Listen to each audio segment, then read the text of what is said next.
Good evening and welcome to ELOSOFUMARTAKES. This is our 49th take live from the Casa Cueva studios of Euless, Texas. I'm your host as always, Bear Duplessis, and I am so pleased, so excited to have on our guest this evening.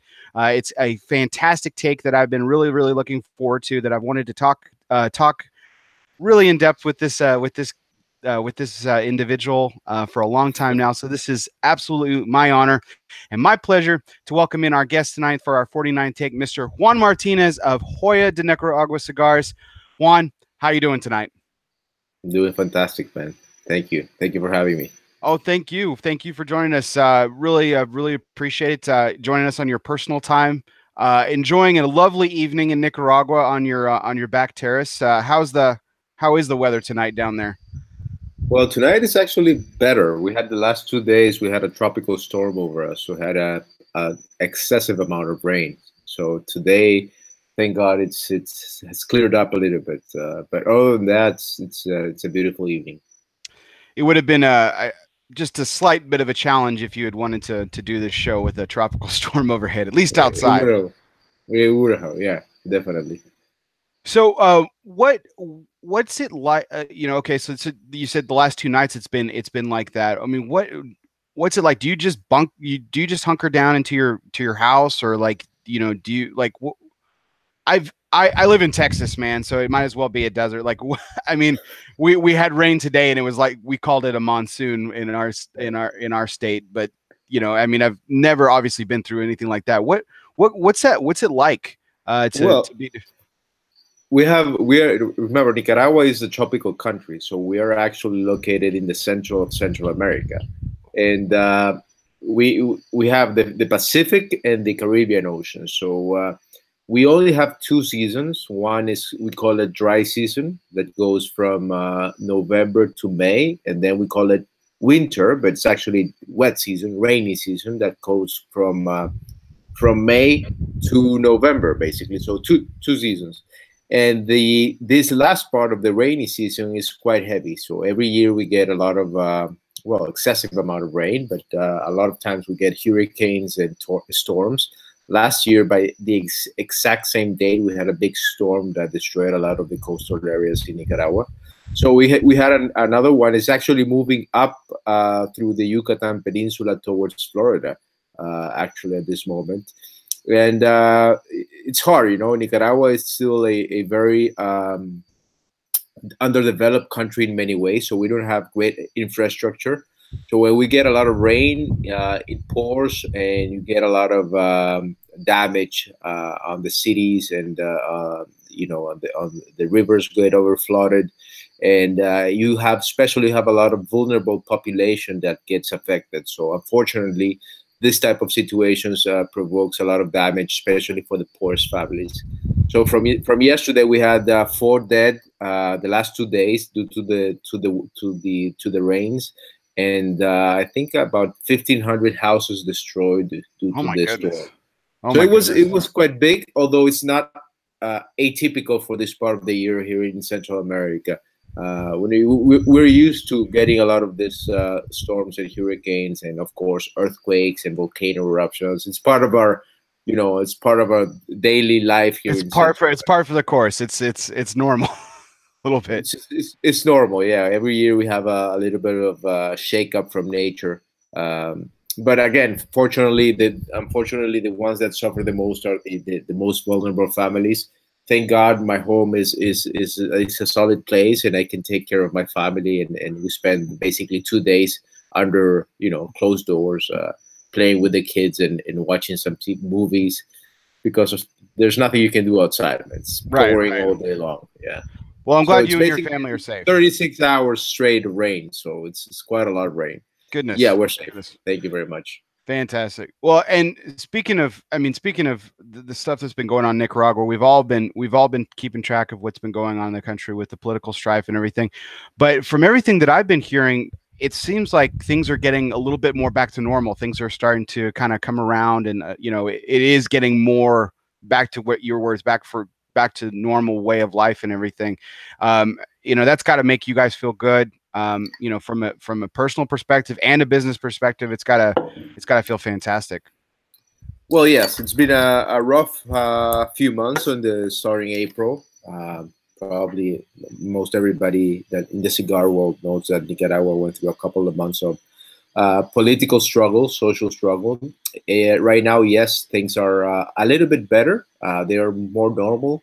Now the situation has moved to a stage of political negotiation. So, there's still a lot of uncertainty of how this will end up, but things are much, much normal than today. Gladly for our industry, for cigar lovers overall, that our industry wasn't severely affected as other industries in the country. We were able to guarantee our production without shutting down, without any damage to our production, and people were able to get to their jobs, and we were able to guarantee the employment of, almost 40,000 people that are dedicating their livelihood to making cigars in Esteli, in the northern part of Nicaragua. So we've been blessed. Unlike other industries, in like tourism in the country has been severely affected, but the cigar industry has been basically untouched, and we are very blessed and we're very grateful that this has been so. That's terrific, because it hasn't always been like that. The Joya de Nicaragua factory, in years past, if we go back in history, if we take a few pages back in history where there was some really, really heavy political strife, late 70s, early 80s, the factory actually at one point was burned down, correct? Yes, it was. Nicaragua we've been independent for about 197 years roughly, and over those 197 years, we've had pretty frequent cycles of let's call them transformation, political transformation that sort of ends up in some form of struggle or conflict. And from 1934 to 1979, we had a very long dictatorship that ended up in a revolution. It was very bloody and violent, and then this revolution transformed into a civil war that was even bloodier and more rough, especially to the northern part of Nicaragua. Between the two events, more than 150,000 Nicaraguans were killed, and all of this was, a political transformation. We went from a dictatorship to a revolutionary government to the which was a communist-backed system, to a free market. And from 1990 to today, we've had sort of relative peace.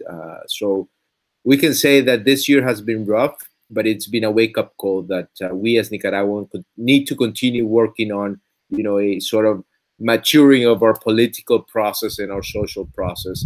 But thank God this time things are going through a proper route of civic way of resolving our problems, which in the past wasn't very common for Nicaraguans.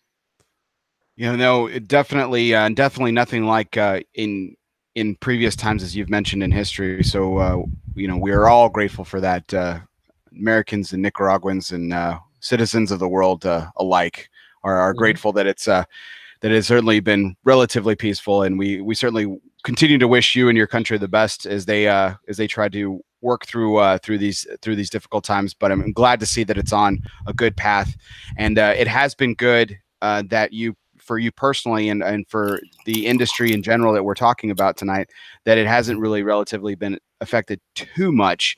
You guys were able to get your cigars to market, including your two newest releases, which is we'll talk about the big one tonight, the Cinco de Caras, which I believe you are smoking, right? You are smoking the Diadema? Yes. Cinco de Caras?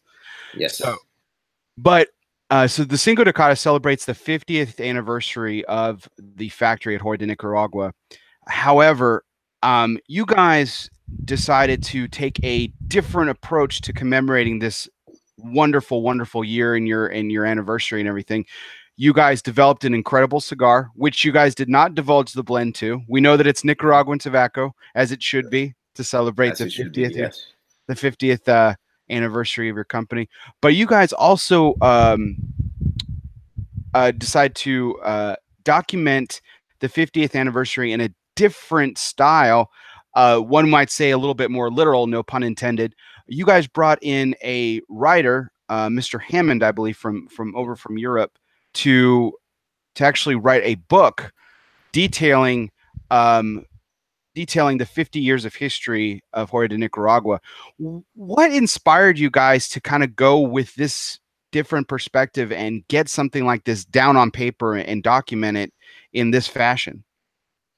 Well, we wanted to celebrate a century of Joya de Nicaragua. We call it cinco décadas, which is 5 decades, basically. Indeed, in a different way. It wasn't just about a product. It wasn't about a person. It wasn't about a family name. It was about a collective, but more than a collective, it was more about the Nicaraguan cigar industry and the birth of the Nicaraguan cigar industry. When I first began at Joya de Nicaragua about 10 years ago, one of the things that I wanted to do was, at that time, recover a lot of the history that was, part of the company. One, because my family was not part of the company since the beginning. It was been in the family since 1992. But most importantly, is because I started to meet and to enjoy the company of the people who were part of the beginnings of the company.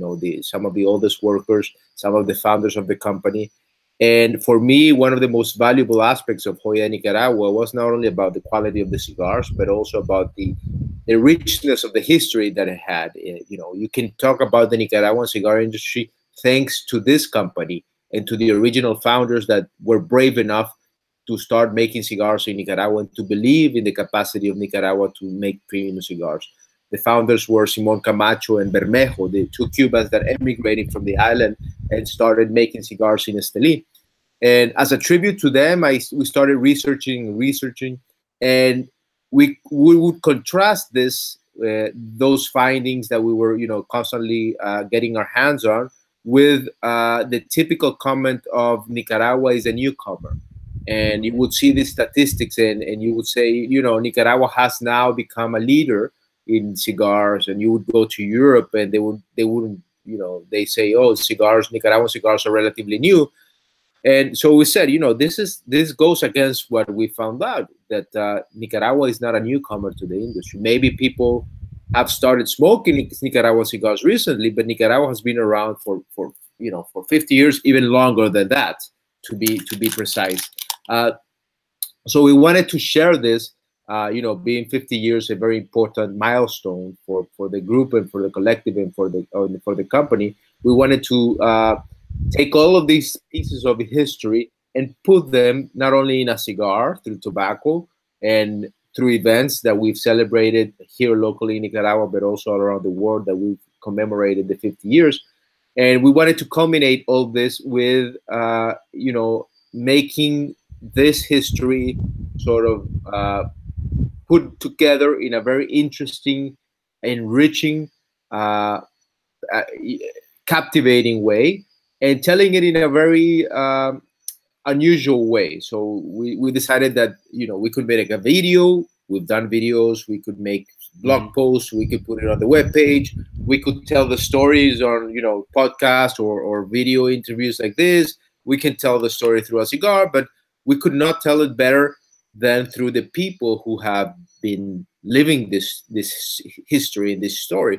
So we went out, and 2 years ago we started researching deeply to write a book, and we hired Nick Hammond, which is as he calls himself, a cigar enthusiast, but more than that, he's a cigar writer, journalist, and how is it called? He's a great British journalist. He writes for many magazines, and he has a great tone of voice. And he helped us capture the essence of the history of, first of all, Nicaraguan cigars, and of Nicaraguan cigars, and lastly of Joya de Nicaragua as a company and as a brand. And we do it in a very interesting way, with pieces of information that most nobody knew about, of how the industry began. And we also tell the story of the company through the people, through the characters. So instead of just reading a linear history of things, you go up and you start reading about how it all began, and then suddenly you start reading the history of Nicaraguan cigars through some characters. So you have, for example, you have the story, a chapter dedicated to Panchita, who is one of our oldest workers, our head of quality control, who started working at the company when she was 12 years old. And she's a fantastic character, and she's a fantastic grandmother, lady, and coworker that sort of encapsulates the essence of the Nicaraguan spirit of a working woman. That she wakes up at 4 a.m. and she goes to work every day since she's been 12. Since she was 12. Then you have the story of Alberto, who's our head of production, who started making cigars as a bonchero when he was 15. And he hasn't stopped working there. He fought the revolution, he fought many wars, but he still continues to work in our company. And then you go through the history of Lionel and all the characters. So the idea was to make it interesting, but most importantly, to showcase not the brand itself and not the company itself, but the people. So it's about the truth is the book, although it's called The Rise of the Nicaraguan Cigar, it's actually about— Which I love the subtitle, yeah. Yes. So we just published it. It's actually coming out of print as we speak, and it should be arriving. You'll probably get one sometime before November, hopefully. So hopefully before the end of the month, you'll get a copy of that. So hopefully you enjoy it. Oh, I'm certainly looking forward to reading it more in depth. I love that you guys are putting a face not only on just I mean, because the building itself, has such a rich history. But what makes the history so rich is the faces of the people within it. And you guys are putting a face of the history of Joya de Nicaragua on these stories of these fantastic individuals. Not necessarily the heads of the companies or the names that people like me would know, but the people that you see every day and you work with and have worked with for years. I think that's absolutely fantastic. And not only from Joya de Nicaragua, you have Rosendo and Chendo, who is the first bonchero to ever have made a cigar in Nicaragua, when he still is alive, and he's in the book. But we also have the Plasencia, Mr. Nestor Plasencia, who is the patriarch of Nicaraguan tobacco growing. We have Franklin Lopez, who is the head of the of ASP Nicaragua, one of the largest cigar tobacco growers in the world.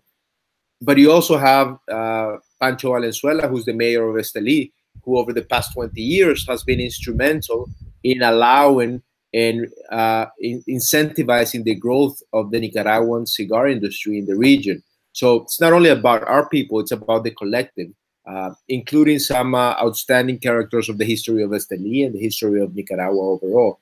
So in essence, we wanted to rebuff or refute the argument that Nicaragua is relatively new to the cigar world, showcasing that you have a richness of tradition of tobacco, culture of cigars, and you have a lot of love and passion for the product.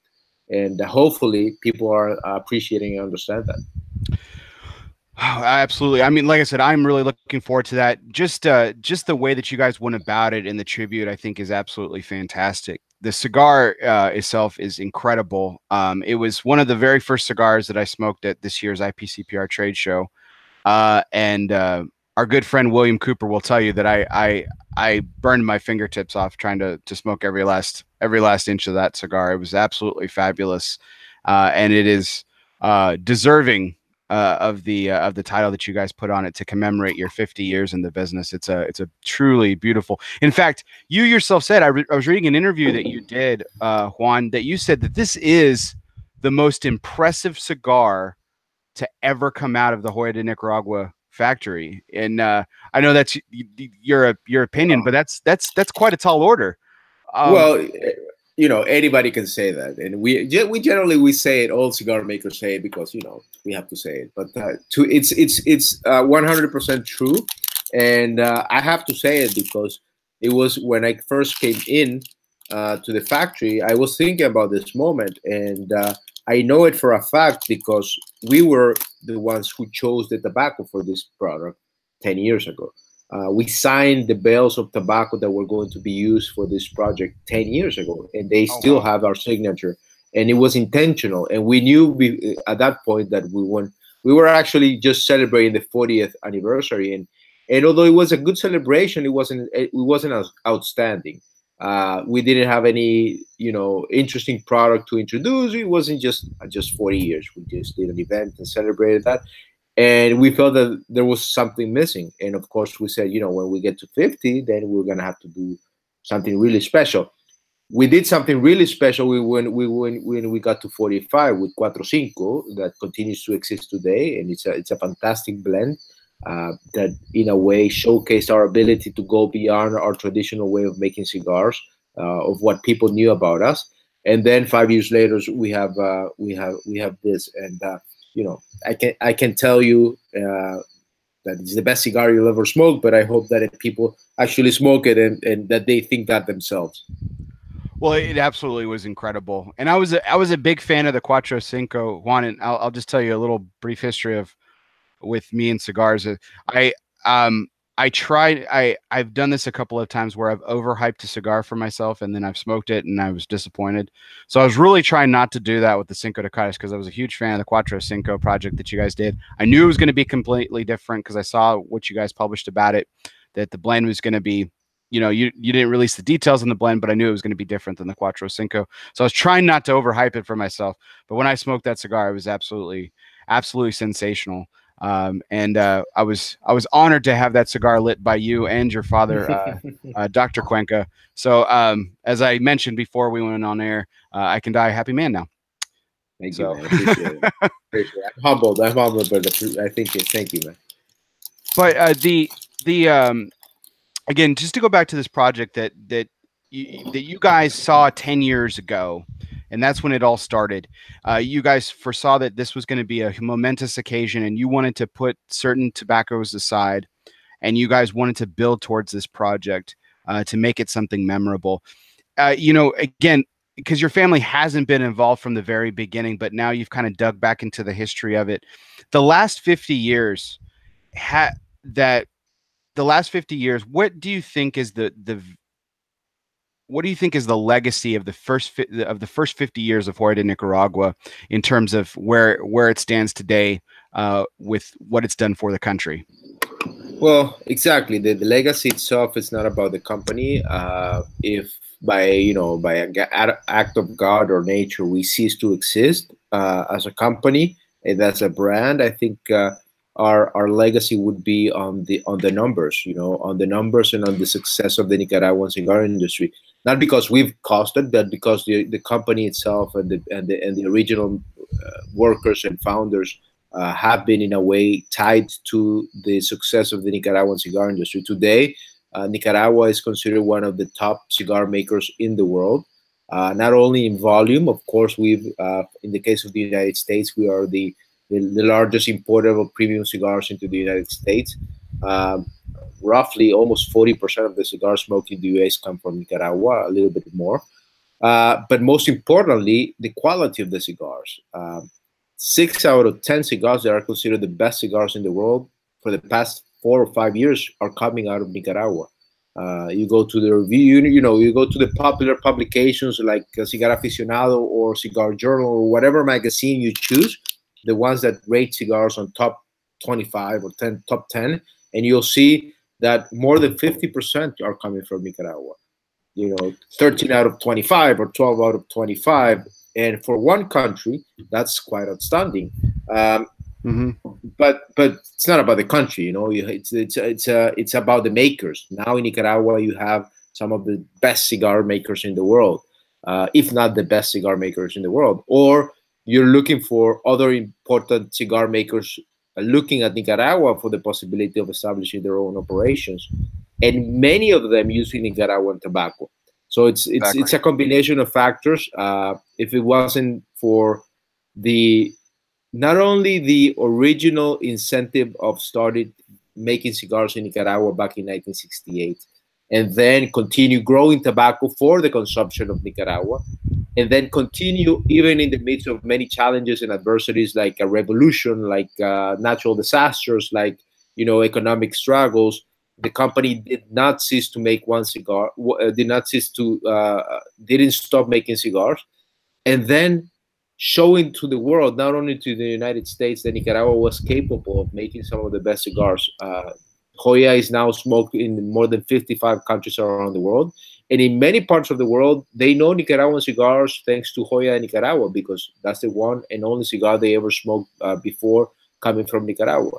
And I think that success, not that I'm honking our own horn, but it's a big responsibility of the collective that has been over the past 50 years involved in making. And you have many, many people there, from the founders to the managers to many people that have been responsible for the brand and the company for many years. And of course, the fantastic partners that we've had around the world to represent our brand, like Drew Estate in the United States, and many of our partners around the world that not only enjoy the brand, but also take it up as their own, and inject as much love and passion to our brand as they would to their own products. So we're very thankful for that. And just to try to shorten my answer to your original question, I think that would be our legacy to this date. And I think we're quite honored and proud to be part of the Nicaraguan cigar industry, and to be part of that special selection in the humidors around the world that say handmade in Nicaragua, specifically handmade in Estelí, Nicaragua, and make it the cigar capital of the world. It really you guys really have made a footprint on the country and on the industry itself, because I actually got into a little bit of an argument with an acquaintance yesterday, because I was telling them about this show. I was telling him how I was going to be interviewing you, and I was going on and on about how excited I was, and I was like, yeah, they're celebrating their 50th anniversary. They're the oldest cigar factory in Nicaragua. And he's like, and he stops me. He's like, Bear, I don't mean to be rude, but he's like, they're not the oldest cigar factory in Nicaragua. I was like, oh, really? So tell me. And I'm not going to mention the other company that he mentioned, but I said, yes, you're absolutely right. That company is 4 years older than Joya de Nicaragua, but they did not have a factory open in Nicaragua before Joya de Nicaragua. They opened up their factory in Nicaragua years later, but their company is a couple years. Yes. 1972. Yes. So I didn't mean to be rude to him, but I corrected that your factory was certainly the oldest, and has absolutely made a footprint on the country itself, this industry. And I think you're absolutely, I think your company has made outstanding legacy. As you mentioned, the amount of cigars that are getting produced and getting exported, but not only the amount of cigars, it's the tobacco.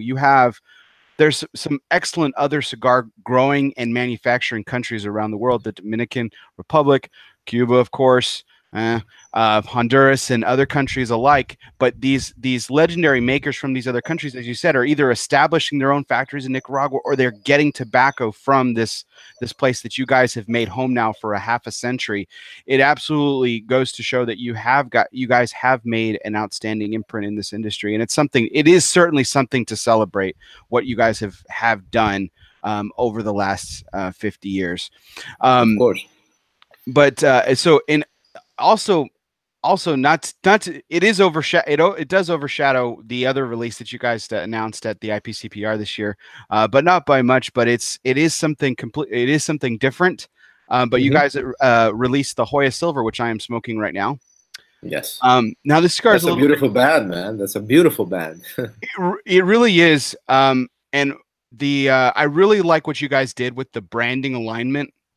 The Joya Red, the Joya Black, even the Cabinetta, and now the Joya Silver kind of joins that family. Now they're all different color schemes and everything like that, but the branding is very consistent across the line. It looks incredibly clean, very beautiful, very classic looking. But what's different about this Joya Silver cigar is the blend. While Cinco de Cades chooses to honor the country that you all call home with an all Nicaraguan Puro cigar, there is Nicaraguan tobacco, of course, in this, because it wouldn't be Joya de Nicaragua without it. But you guys have a Mexican binder, and I believe it's Ecuadorian Oscuro wrapper. Did I remember that wrong? Okay, fantastic. Yes. Well, didn't want to mess that up. Yes. No, it's good. So yes. What went into the design of this blend? What were you guys looking for when you guys created this cigar? Well, historically, our brands, especially the United States, has been has been known for basically our best-selling cigar in the country, which is Antaño. This is a cigar that has been, in the market since 2000, since the year 2000, and many people associate the brand Joya de Nicaragua to Antaño. And when you ask people, or when you used to ask people, have you smoked Joya de Nicaragua, they immediately would say, yeah, I've smoked Antaño. And Antaño has a particularity of being a bold, super strong Nicaraguan puro, Nicaraguan, all Nicaraguan tobacco. So it tends to be very full-bodied, strong. And, that association was in a way detrimental to the completeness of the brand, because when we would invite people to smoke Joya de Nicaragua, they would say, it's too strong. So they wouldn't gravitate towards that cigar. And on the other hand, it was an old school brand. It's the oldest cigar from Nicaragua. It's not as exciting to have the oldest guy in the room compared to all the cool stuff that comes out every year, in the marketplace. So we had all those two sort of disadvantages that.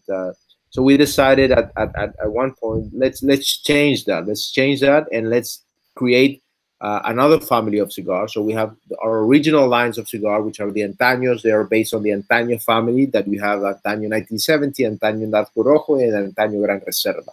These are very traditional, classic, old school Nicaraguan puros, full-bodied, what you would imagine about Nicaraguan tobacco. Then on the other hand, you had the Joya family, which is basically a simplification of the Joya de Nicaragua brand, mainly because a lot of people have, especially the English-speaking people, have a tough time saying the whole name, Joya de Nicaragua. So we decided to shorten that and to make it a little bit friendlier, not only in terms of palate, but also in terms of branding, image, and price point. So we decided to create this family, which is more contemporary. We wanted to be more adventurous and to allow ourselves to play more, not only with the brand itself, but also with the blends. So instead of only focusing on Nicaraguan tobacco like the other guys in the Antaño family, we would start playing with tobaccos from different origins. So we wanted to combine, our Nicaraguan fillers with a Mexican wrapper in Joya Black, or with a Havana wrapper and Mexican binders in Joya Silver. And the idea is to have a collective of brands, as you all mentioned, from Cabineta to Joya Red, Joya Black, and now Joya Silver, that complement each other on the shelf and that provide you a different smoking experience. More than providing you a different smoking experience, provide the contemporary smoker a company through their journey of smoking. So we started with, for example, with Joya Red, and we asked ourselves, what would be the cigar for us? Relatively young smokers, not necessarily full-bodied smokers, to our generation, to our contemporaries. What would be the cigar? So we came out with Joya Red, and then we asked ourselves, what would be the next one? How would our palate evolve, or our smoking journey evolve? And we decided, let's go through Joya Black, and then we would go to, each brand would represent a different step in your cigar smoking journey. So we are expanding this line now with Joya Silver. Each year we hope to add another member to the family so we can make it more complete. And in a way, and I was joking about the beauty of the brand itself, because we had a lot of discussions of how shiny we want this to, how bling bling we wanted this brand to be. And it's quite shiny, but it looks nice. It looks nice. It's why it's balanced. It's not overdone, and it's allowing ourselves to go that route instead of just going through the traditional, because we're a traditional industry in the end. Yes, a very traditional industry that demands a lot of innovation from a product that is very limited in what you can do in terms of innovation. Correct? Cigars are cigars. There's so much you can do with natural tobacco that doesn't have any additives, any chemicals. It's just about the blending experience itself. So that's the route with the Joya family. Yeah, it's interesting you say it's a more contemporary line, because the Joya the Antaño from the Joya de Nicaragua, as well as some of your older stuff, is been kind of branched off. This is kind of branched off from that. But if you look inside the label, There's contemporary items, social media, the hashtag Joya Silver, share your Joya Silver experience with us. You're wanting that interaction with that more contemporary, modern smoker through this, and I think that's absolutely absolutely brilliant marketing into, because again, you don't have to take away from the classic look. You don't have to take away from your roots. By you said, like you said, the bling bling and everything, but but it is still a very classic, beautiful looking label, and then underneath it you can appeal to that more contemporary, more modern smoker who wants to connect with you on that in that modern arena known as social media and everything. So it really does balance both of them in a both realms, and it's appealing, I think, to both. What I really like about the Joya Silver in particular, it is definitely appealing to multiple generations of smokers. I have recommended the cigar, as you and I were talking about. I work in the retail sector as well, and I have recommended the cigar to the older generation and to the more contemporary generation, and it's been a hit on both sides of the board. It's a really, really well-balanced cigar that's different, unique, and has some wonderful, wonderful flavor components that appeal to both generations. And I when people ask me, I still kind of fire off from the hip. I still say I'm a full-bodied smoker. You know, if I have a choice, I mean, I smoke everything, but if I had a choice, I would smoke full body. But as I kind of think about it more and more over at least the last year, I've really come to like the medium to full-bodied cigars more than some of the traditional powerhouses that have come. Don't get me wrong, I love a powerhouse every now and then. And going back to some of your classic stuff, I really like to enjoy, but it's cigars like the Joya Red, the Joya Silver that have really, really kind of captured my palate over the last year, where I've really enjoyed that realm of body in a particular cigar a lot more lately. And I think it's because of the complexity of the blends that you guys are building. Well, I think that's also a natural evolution of I wouldn't say the market, but of the cigar smokers. We've seen how over the past 10 years, there's been an evolution, not only in terms of the shape of the preference, like we used to. There was a year that everything was a big ring gauge cigar. Yep, absolutely. Then we went through something more, we're now going down the cycle to more medium size, even more smaller ring gauge cigars are becoming more popular. But also in terms of strength, I think we went up to the top of the strength body, and now smokers are wanting. Yes, I want power, but I also want flavor. I want complexity. I want balance. I want all of those interesting attributes that you're finding as your palate evolves, as you evolve and mature as a smoker. You're looking for more components in the cigar smoking experience, in the just power, the octane that we call it. So I think it's natural, and I think a lot of companies are doing a fantastic job in blending some incredible, complex and flavorful cigars. We were talking earlier about your comments about Pete Monster Series, but Pete, although he blends, I think peppery, some high octane cigars, he also blends quite nicely in terms of complexity and flavor. And then you also have Dion, that he's a fantastic blender. And then you also have other popular guys that have come up in the cigar scene, like Nicolas Melillo with the Huehuense and Foundation Cigars, who's a good friend, but also a fantastic cigar blender. And of course, last and not least, Steve Saka with his collection of cigars that, I think in a way, capture the essence of what a truly boutique brand is, but also what a truly devoted cigar man is to and what his preference is in each of his blends. And he's not only blending in terms of his own personal preference, but also blending in terms of capturing really complex, flavorful cigars. And I think he's been fantastic at that. And I think for that reason, he's one of the most popular cigar brands in the marketplace today, at least at the boutique connoisseur level.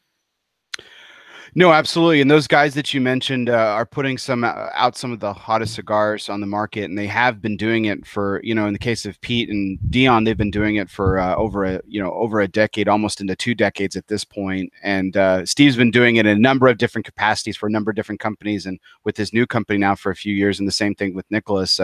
Some high praise from you for sure.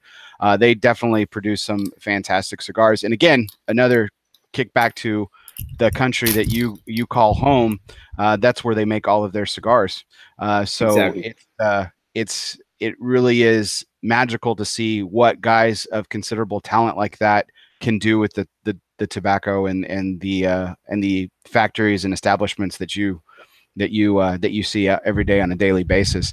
The interesting thing to me, Just to add one comment to that, though, and in this evolution of the preference of cigar smoking in terms of the flavor and complexity has also, we've seen how the marketplace has matured. A few years ago, I would say 5, 6, 7 years, at least when I began, there was a lot of interest on I wouldn't call it gimmicky, but a lot of on the marketing, on the branding itself. And I think we've sort of leveled off on that excitement of the of the message and the communication and the brand itself, necessarily not tied with the quality of the product. Now you see that that the people are gravitating more and more towards legitimately fantastic cigars, and it doesn't matter about what the brand, even the name itself is. It's about the product itself. So I'm quite happy to see this leveling off of just about the brand and how hard it is and how exciting it is, and more towards the product itself, which is, I think, the way it should be. And it's respectful also to the guys, like all those names that we mentioned, that they dedicate this life, and they're quite talented, and I think it's a praise to them. absolutely. So I have to ask a question, because this you mentioned the magic word to me, because it's a hot button word for me. So is it fair to say, I don't want to put words in your mouth, so I just want to make sure I understood this. Juan Martinez is not a fan of gimmicks, right? Did I understand you correct? Well, no, we are not. Well, it depends on what do you understand by the gimmick. But Because no, you're gonna get my opinion here. I hate gimmicks. When it comes to well, I do. cigars, I absolutely loathe them, like beyond imagination. Gimmicks don't work, man. It absolutely infuriates me, because you can have a fantastic cigar and you stick a gimmick on it, and it just makes it absolutely, it's a disgrace to the absolute hard work that you guys as manufacturers and blenders put into making the cigar. It just blows my mind that in this day and age, with you mentioned some of the fabulous names in this industry, and your family, and other great families the world over, inside Nicaragua and out, and we're still producing cigars with gimmicks. It absolutely drives me crazy. It absolutely drives me crazy. Let's be more precise. I think it bears the clarification. I don't want to be disrespectful to other companies or to other guys that think otherwise. For me, it's just the difference between putting the brand over the product, and that you're thinking that you can sell a product just because of how how funny or how clever or how impressive the packaging may be, without necessarily thinking about the product itself. I think that's an issue for me. And for us, it's always about the product. The brand has to be fair and to transmit a true essence of the product and the message that you want to convey.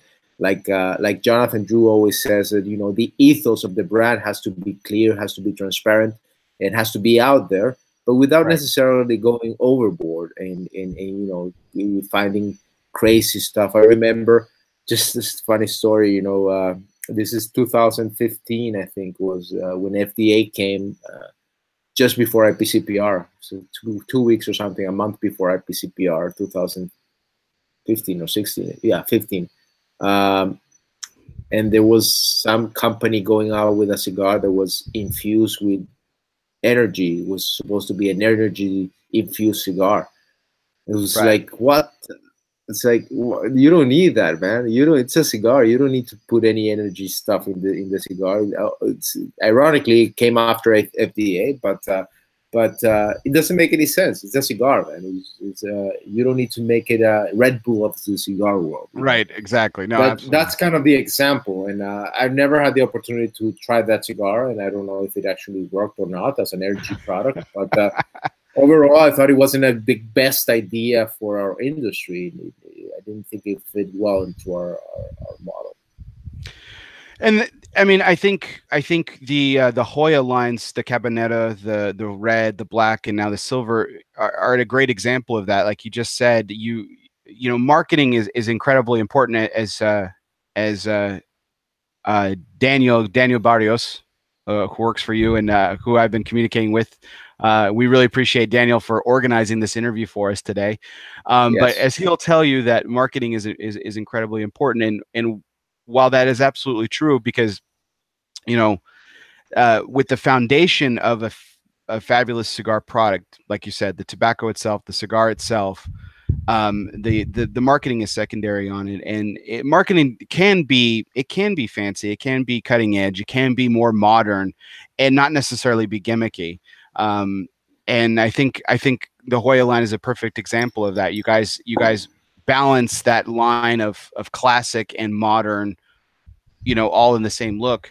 And then, of course, the cigar is fabulous to back it up as well. So I think, you know, I think there's a lot to that. And I absolutely, totally agree with you that the cigar comes first. And then, you know, the marketing has a certain point. You have, you know, you quoted Jonathan Drew as far as that's concerned, and everything as far as the philosophy.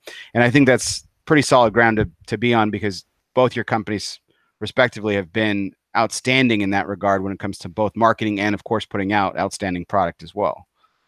Appreciate it, man. Appreciate it. No, it's a complicated discussion because in the end, and by the way, shout out to Daniel, who's probably watching us, who does a fantastic job for us with us in the United States. It's a challenge because it's a very competitive industry. Mm-hmm. It's a highly, highly competitive industry in which you have thousands of brands in the humidor, all of them representing a product that's more or less similar, because, you know, sizes are relatively standard. The cigar itself is just natural tobacco made by hand. Most of us are using almost the same tobacco, by the way, you know, coming from Nicaragua. The difference is how we work on that tobacco and how we make it outstanding or shine itself in the cigar. But it's quite difficult, and it's a tough conversation to have, especially when, you know, and we have the privilege of having a company that doesn't have to invent itself a story, because it has a long story, as we said at the beginning. But there are some people who actually want to come into the cigar business and want to, you know, become the next big thing, the next rock star. And they do have to invest a lot in marketing, because it's not easy to compete with big names out there. And to be fair, marketing has a very important role to play. But I don't think that it ever has to go first beyond the product or above the product. It has to go it has to go hand in hand. It has to be harmonious with the product itself, and respectful to the consumer and to the trade. I think in a way, from the packaging to the message that you want to convey to the product itself. Most importantly, it has to be a great cigar. Yeah, there's plenty of room. There's plenty of room to be creative and do cutting edge things in this industry. We've seen great companies come down the pike that have been able to do that.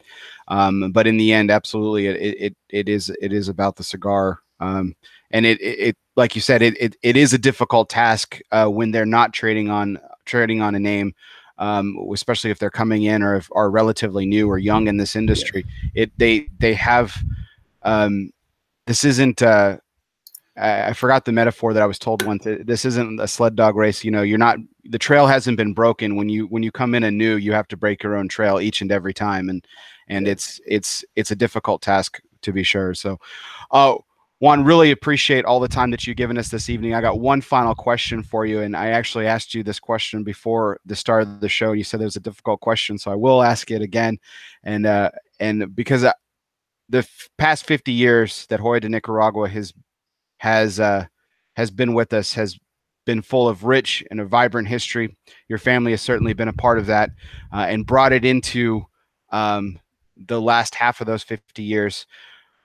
But from where you sit today, and where would Juan Martinez like the next 50 years of Joya de Nicaragua to be? And as I said when you first mentioned the question, it's a tough question, man. And in fact, and just like tying it all together, I was commissioned to write that precise answer, or to respond to that question, for the book that we published. And I cannot be honest enough, man. It was super hard. Not only because I was writing that in a very complicated moment in our history as Nicaragua, because we were just in the middle of the crisis this year. So it was sort of also a personal situation for us, because for the past many years we've sold our brand and our industry through the lens of Nicaragua as a destination, a place, an origin. And when you have on the eyes of the world to see things complicated in the country, it made our life a little bit complicated too.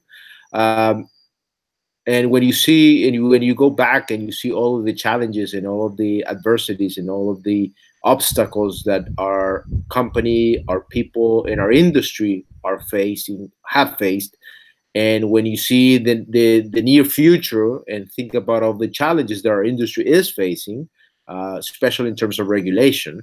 Remember, tobacco is one of the most, if not the most regulated product in the world.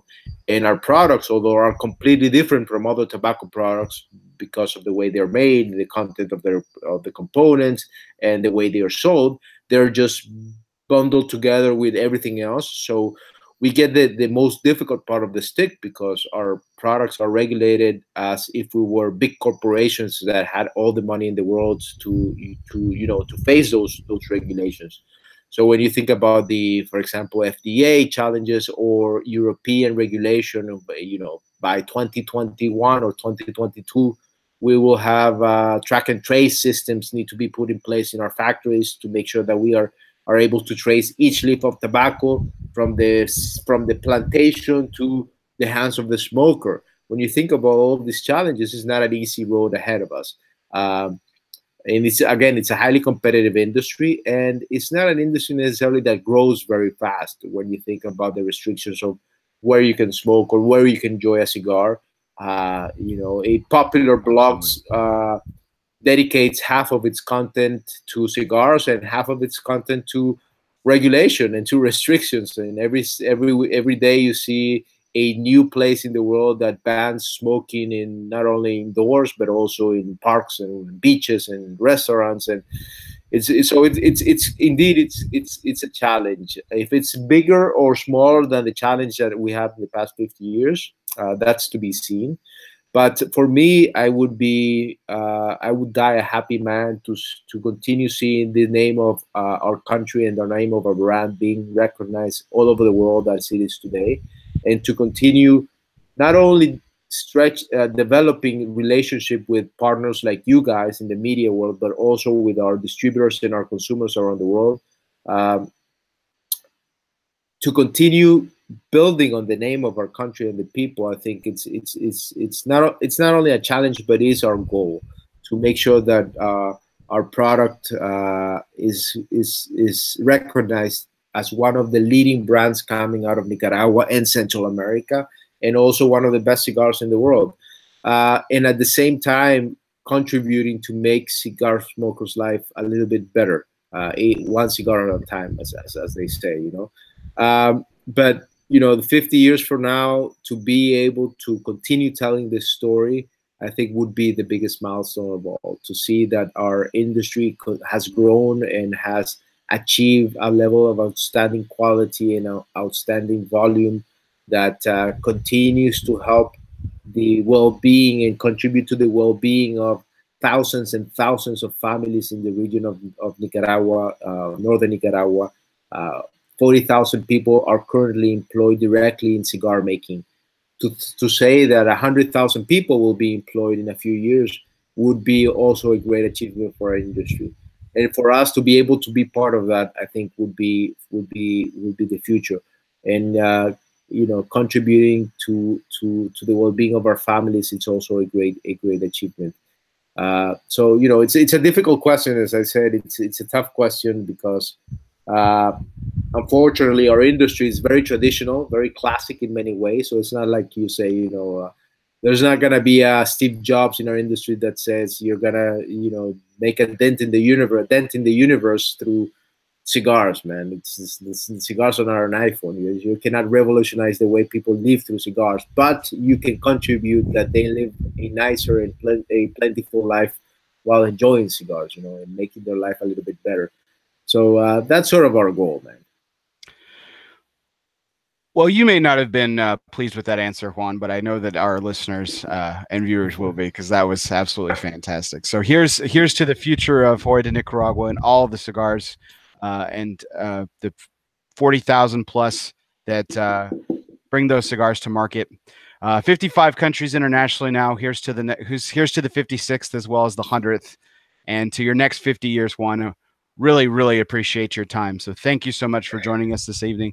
For everyone out there, that enjoyed the wonderful time. If you missed any of the interview, please rewind, check back the replay. We had some fantastic information and wonderful time celebrating and commemorating the 50 years that Joya de Nicaragua has blessed our industry with incredible cigars, a rich and vibrant history that is now being taken into the next half of the century of Joya de Nicaragua by Juan Martinez and his amazing family there at Joya de Nicaragua. We really appreciate his time this evening. We appreciate you guys for joining us. As always, I'm Bear Duplessis, live from the Casa Cueva studios of Euless, Texas. This was our 49th take. We'll be having our 50th take. Our 50th take will be next week, and we'll be celebrating our 50, but certainly not 50 years. So here's to 50 years of Joya de Nicaragua. We really appreciate it. Man. 50 Congratulations, takes. bro. Thank you, sir. Thank you very much. Hasn't gone on air yet, but we'll I'll celebrate prematurely with you, Juan. I really appreciate it. Thank you so much. So for everyone out there, very much, bro. Thank you so much. We really appreciate you. We will absolutely see you next time. See you guys.